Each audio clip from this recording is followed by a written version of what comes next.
of President Harry Truman's inauguration in 1949. He had just won re-election, defeating Thomas Dewey in a race many political pundits of the day thought he would lose.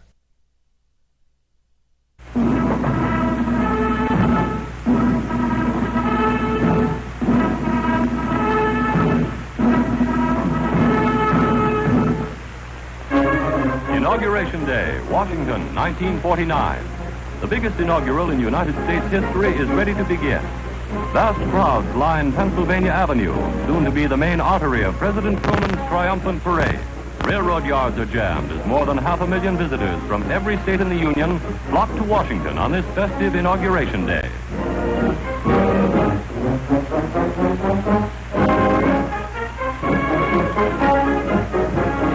Since early morning, spectators have been at their places along the parade route. Hawkers fly their wares, their pennants and buttons honoring Harry S. Truman, elected President of the United States. Mrs. Truman, daughter Margaret, Alvin Barclay's daughter, the Vice President-elect, and the Chief Executive depart for the inaugural ceremony. Mr. Truman, escorted by congressional representatives, leads the procession to the Capitol. The man from Missouri goes to take his oath of office, thus formally recording the greatest political upset in United States history.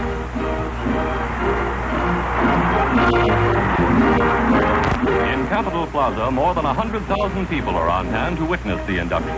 Millions more see the event on television and hear it over worldwide radio. Among the distinguished guests are Admiral Nimitz, Marine Corps General Vandergrift, and Admiral Halsey. United Nations Secretary General Lee heads the dignitaries from other countries. The black-robed Supreme Court justices descend the steps of the inaugural platform, closely followed by the official presidential party, headed by the Chief Executive's wife and daughter. A battery of motion picture and television cameras records the arrival.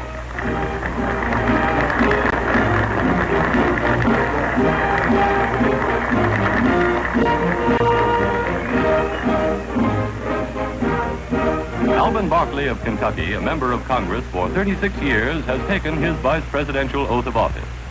So help me God.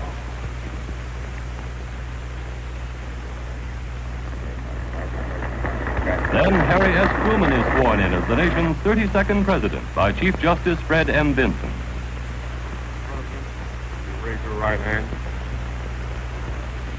You, Harry S. Truman, do solemnly swear. I, Harry S. Truman, do solemnly swear. You will faithfully execute the office of President of the United States. That I will faithfully execute the office of President of the United States. And will, to the best of your ability. And will, to the best of my ability. Preserve, protect, and defend the Constitution of the United States. Preserve, protect, and defend the Constitution of the United States. So help you God. So help me God.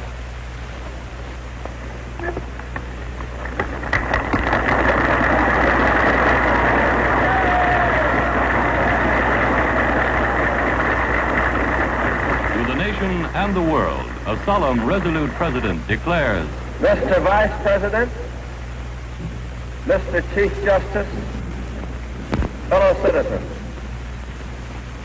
I accept with humility the honor which the American people have conferred upon me.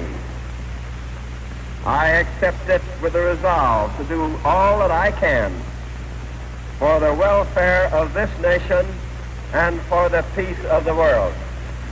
The American people stand firm in the faith which has inspired this nation from the beginning.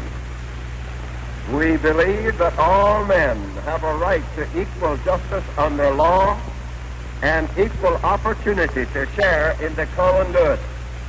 We believe that all men have a right to freedom of thought and expression.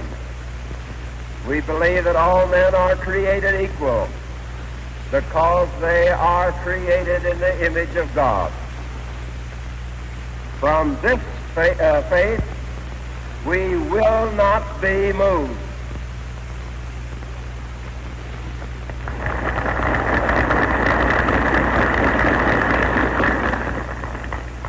The American people desire and are determined to work for a world in which all nations and all peoples are free to govern themselves as they see fit and to achieve a decent and satisfying life. Above all else, our people desire and are determined to work for peace on earth, a just and lasting peace based on genuine agreements freely arrived at by equals. In the pursuit of these aims, the United States and other like-minded nations find themselves directly opposed by a regime with contrary aims and a totally different concept of life. That regime adheres to a false philosophy which purports to offer freedom, security, and greater opportunity to mankind. Misled by that philosophy, many peoples have sacrificed their liberties, only to learn to their sorrow that deceit and mockery, poverty and tyranny are their rewards. That false philosophy is communism. Communism subjects the individual to arrest without lawful cause, punishment without trial, and forced labor as a chattel of the state. It decrees what information he shall receive, what art he shall produce, what leaders he shall follow, and what thoughts he shall think. Democracy is based on the conviction that man has the moral and intellectual capacity as well as the inalienable right to govern himself with reason and justice.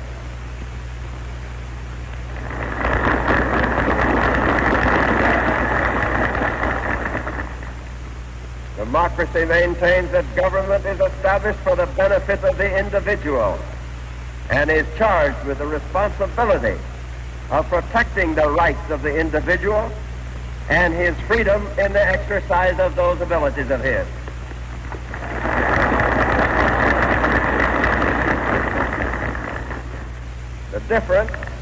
The differences between communism and democracy do not concern the United States alone. People everywhere are coming to realize that what is involved is material well-being, human dignity, and the right to believe in and worship God. Since the end of hostilities, the United States has invested its substance and its energy in a great constructive effort to restore peace, stability, and freedom to the world. We have sought no territory. We have imposed our will on none. We have asked for no privileges that we would not extend to others. We have made every effort to secure agreements on effective international control of our most powerful weapons. And we have worked steadily for the limitation and control of all armaments. We are moving on with other nations to build an even stronger structure of international order and justice. We shall have as our partners countries which, no longer solely concerned with the problem of national survival, are now working to improve the standards of living of all their people. We are ready to undertake new projects to strengthen a free world. In the coming years, our program for peace and freedom will emphasize 4 major courses of action. First, we will continue to give unfaltering support to the United Nations and related agencies, and we will continue to search for ways to strengthen their authority and increase their effectiveness. Second, we will continue our program for world economic recovery. This means, first of all, that we must keep our full weight behind the European recovery program. Third, we will strengthen freedom-loving nations against the dangers of aggression. Fourth, we must embark on a bold new program for making the benefits of our scientific advances and industrial progress available for the improvement and growth of underdeveloped areas. I believe that we should make available to peace-loving people the benefits of our store of technical knowledge, in order to help them realize their aspirations for a better life. Our aim should be to help the free peoples of the world through their own efforts to produce more food, more clothing, more materials for housing, and more mechanical power to lighten their burdens. Democracy alone can supply the vitalizing force to stir the peoples of the world into triumphant action, not only against their human oppressors, but also against their ancient enemies, hunger, misery, and despair. In due time, as our stability becomes manifest, as more and more nations come to know the benefits of democracy and to participate in growing abundance, I believe that those countries which now oppose us will abandon their delusions and join with the free nations of the world in a just settlement of international differences.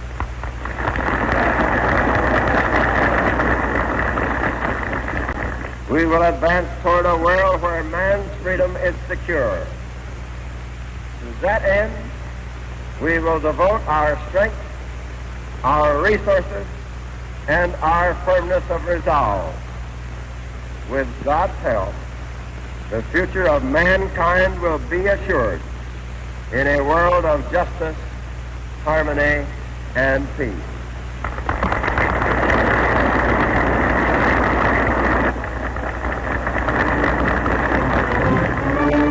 On this sparkling, chill winter day, President Truman leaves Capitol Hill to take his place in the parade to the White House reviewing stand. With more than 1 million people lining the route, 17,000 marchers join in a 7-mile-long procession down Pennsylvania Avenue.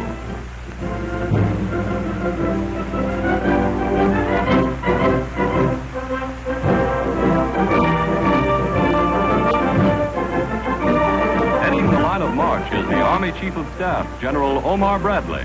In this, the greatest parade in the long history of the national capital.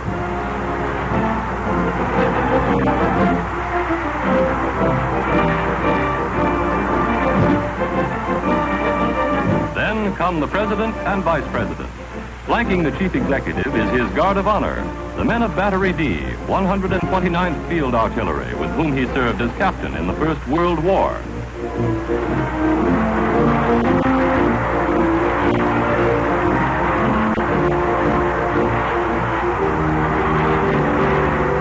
Cabinet members include the Secretary of State, Dean Acheson, and the Attorney General of the United States, Tom Clark.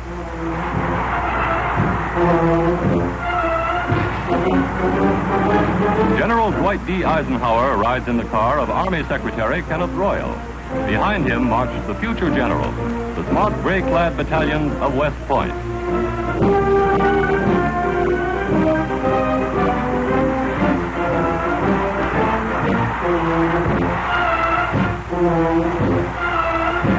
The Brigade of Midshipmen of the United States Naval Academy at Annapolis passes in review.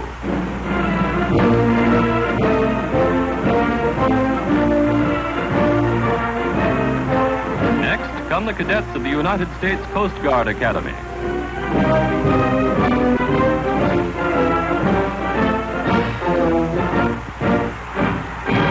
Men of the Marine Corps march down the broad avenue, which today is a parade ground for every branch of the armed services. C-82s, the flying boxcars, lead one of the greatest air armadas ever to fly over the capital. More than 700 planes in all.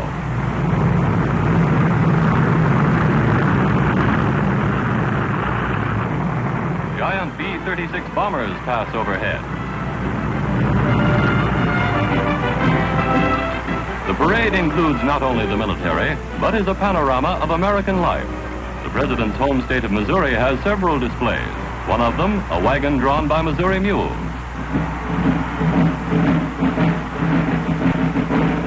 Other floats depict the products and scenery of the various states. This is Kentucky's, the Vice President's home state. The state of Texas float moves down the avenue.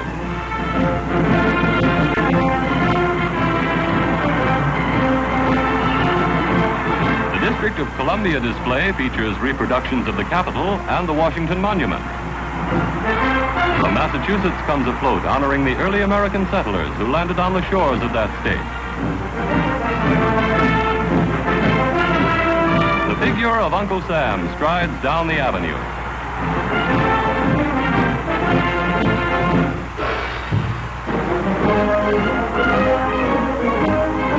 Civic, business, labor, and fraternal organizations representing millions of their members from all over the country participate in the inaugural festivities. Supplying the music are more than 40 bands and many drum and bugle corps.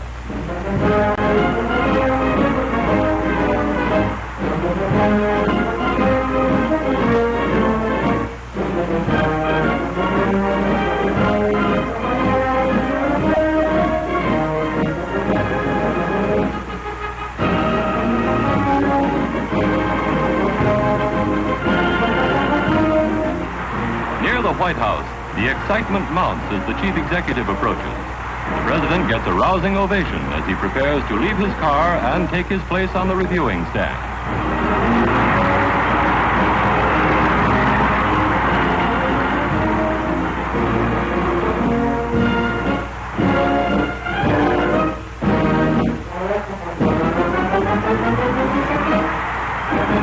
For nearly 3 hours, the president and vice president stand together, acknowledging the plaudits of their countrymen.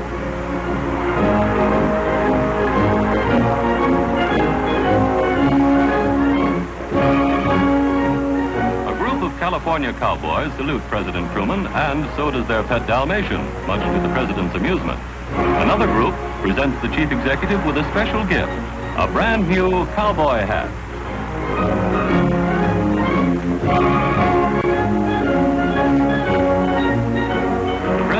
Cheered by the citizens of Lamar, Missouri, the town in which he was born. State by state, group by group, people from each of the 48 states of the Union honor Harry S. Truman in this 40th inauguration since George Washington took the oath of office as the nation's first president, nearly 160 years ago.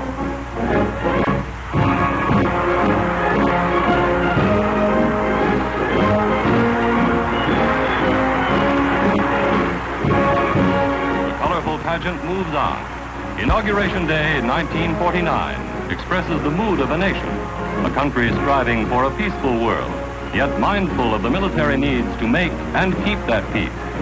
In Harry Truman's own words, it marks the beginning not only of a new administration, but of a period that will be eventful, perhaps decisive, for the United States and for the world. Our look at past presidential inaugurations continues now with Dwight